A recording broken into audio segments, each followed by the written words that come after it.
Electromagnetic induction.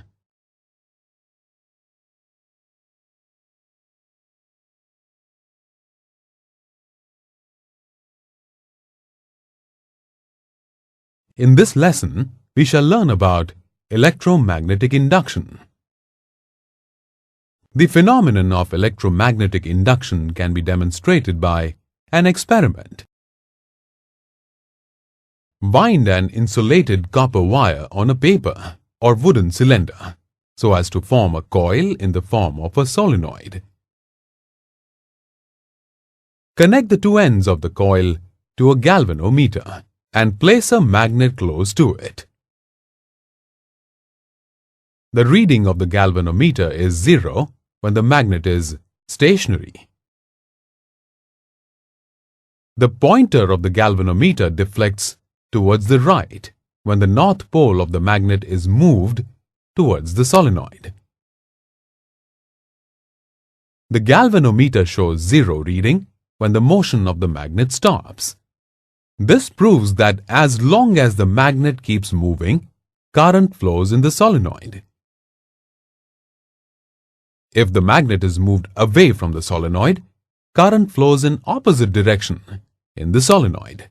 Thus, the galvanometer deflects towards the left.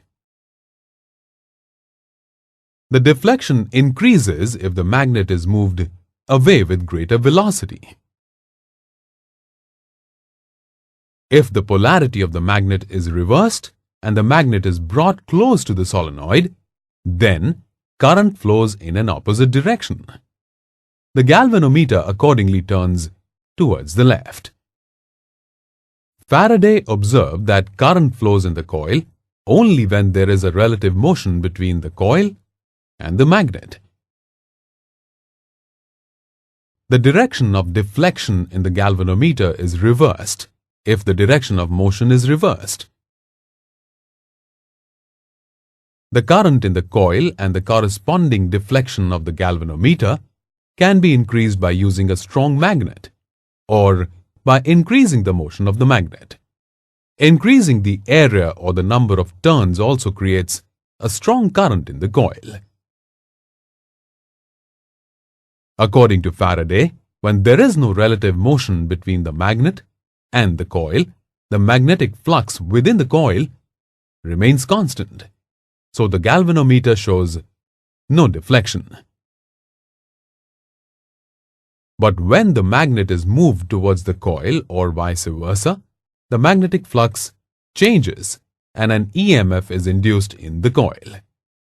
If the circuit is complete, the EMF causes current to flow through it. Based on his experiment, Faraday formulated two laws of electromagnetic induction.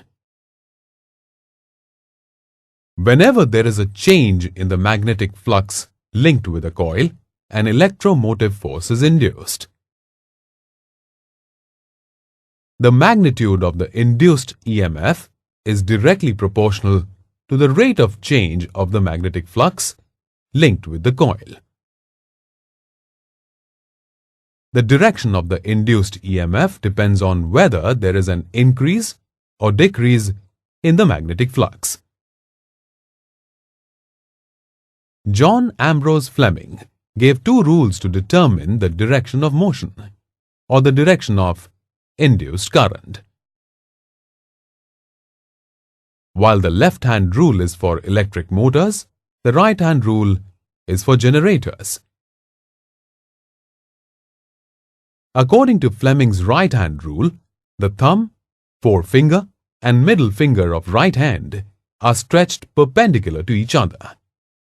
And if thumb represents the direction of movement of the conductor, forefinger represents the direction of the magnetic field, and the middle finger represents direction of the induced current.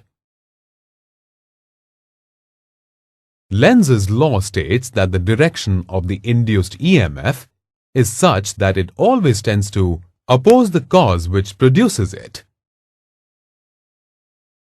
Lenz's law obeys Newton's third law of motion, which states that to every action there is always an equal and opposite reaction.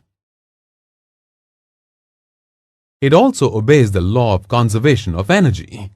It states that energy can neither be created nor destroyed. Therefore, the sum of all the energies in the system is a constant. Lenz's law is based on Faraday's law of induction. Lenz's law states that when an EMF is generated by a change in magnetic flux, according to Faraday's law, the polarity of the induced EMF is such that it produces a current whose magnetic field opposes the change which produces it.